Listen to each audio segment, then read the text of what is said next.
नमस्कार जय जगन्नाथ सकाल 5टार उठिकी नित्यकर्म सारिली तापर पूजा सारिकी पढ़ी रोसई घर को आज रोसई करी भात डालमा पोटल भजा और मुझे जो पोटल भजार मसला पकईली जो करेन्ट पड़ेगा दैट मीन्स पोटल भजा भल देखा जाऊला पड़ेली छात उपर को फास्ट फेज्र लुगापटा सुखाइवाई आज बहुत लुगापटा धुआबार था कहीं आज मुझे धोली बेडसीट तो फास्ट फेज सुखैला तौल को आसिली समस्त को ब्रेकफास्ट खाइबा देली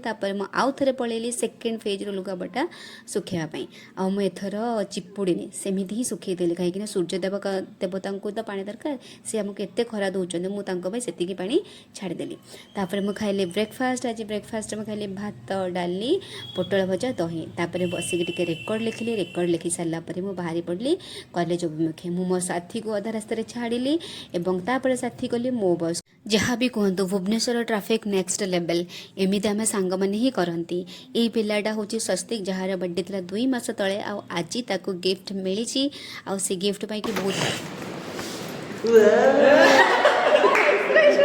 केते सुंदर ही कलर चेंजिंग लैंपटा ये रिमोट द्वारा कलर चेंज हो रही। नमस्कार जय जगन्नाथ।